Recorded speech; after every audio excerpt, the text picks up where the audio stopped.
This is the video on how to run Repetier from the laptop, which will show pretty much how to work it from the PC as well, because it's very similar. So first open up Repetier, which is on the desktop.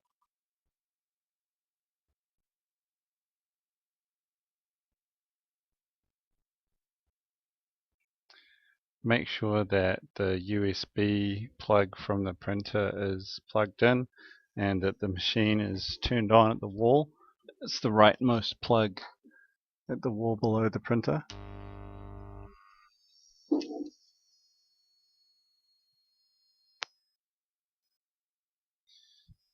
Then press connect.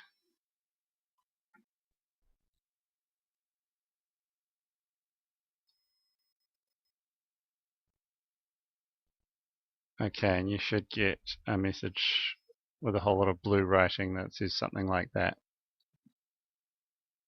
Then you can get a file, either grab one of the recent ones or load G-code. So we've got loads of things that you can load up in the downloads folder, or if you want to get something new or make something new, you can go to Thingiverse to download one, or you can go to one of the 3D design sites like Tinkercad to design something. But for example, we'll just open Evil Jaws.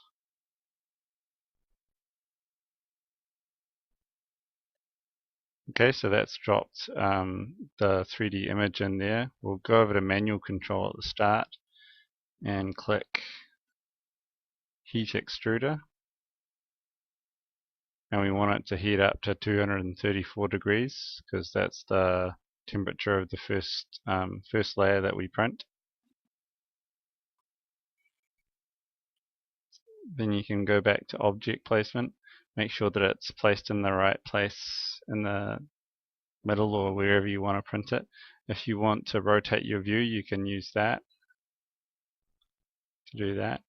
If you want to move your viewpoint, you can use that one. If you want to move the object, the little one with the truck is what you want, so you can move it around like that.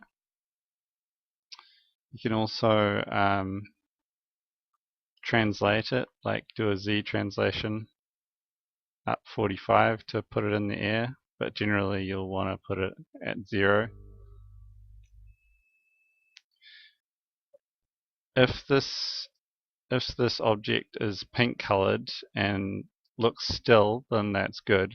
If it's floating and kind of a blue color, then that means it's not sitting on the bed properly and it won't print. So you need to adjust something to make it sit on the bed properly. Pressing that will zoom. Pressing that will zoom in and out like that.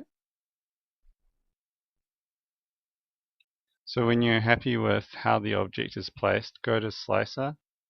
Oh, one more thing, scale over here, you can scale the object, so if the print is taking too long, you can make it half size like that. Or if it's not big enough for you, you can make it twice as big like that.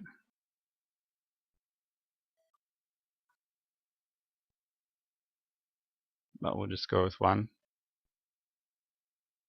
Then, so once you're happy with all that, you can go slice, slice with slicer. So this is turning into turning the object image into G-code, which is something that the printer can take as instructions to print something. Usually doesn't take too long if it's not too complicated image, but the more complicated the image, the longer it does take.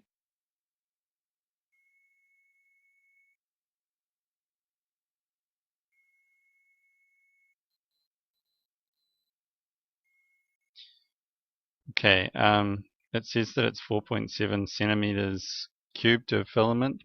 That works out at about 1 centimeter being 1 gram of filament.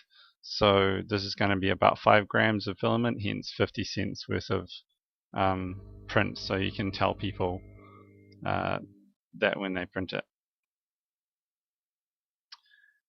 And the fact that it's only 5 grams means that it's probably going to be a pretty quick print, but you'll see the ETA once we start actually printing.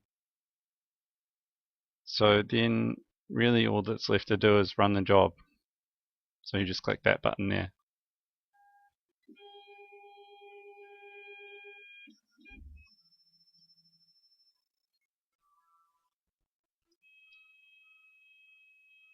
And if the job doesn't go very well, then you can click kill job there. Also,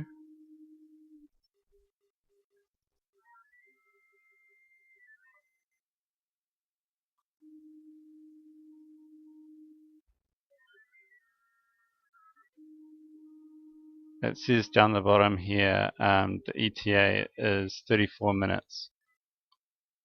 So it tells you how long you've got to go in the printing.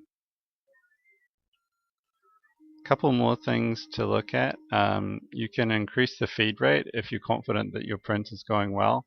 So you can crank it up like that. So that means 262% of the speed. Probably don't want to do that for the first layer, and make sure it's at 100 or lower for the first layer so that you get a good layer down on the first one. But after that you can make it faster if you want. It might get messy though, the print might get messy. So what else?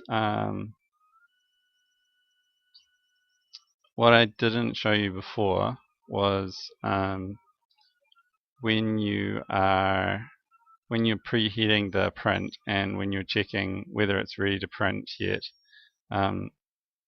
When you click preheat, when you click heat extruder, this red line will go up. That's the line which means the heat of the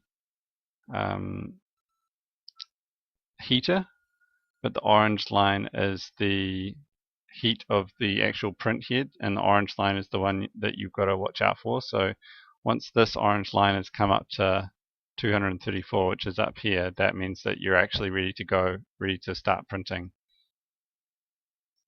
So if something doesn't work out, then you can go kill job there.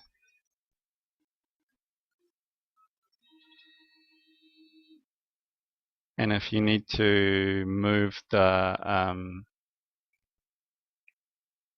bed or like the printer head around manually, you can go turn motor off, and that means that you'll be able to move all the parts inside it freely how you want to. Also, you can move the printer up and down using these buttons, like up Z and down Z, and you can move it left and right and backwards and forwards using those buttons. So that's like a small movement, and bigger and bigger and bigger like that. So that's just about everything in terms of running the printer from Repetier.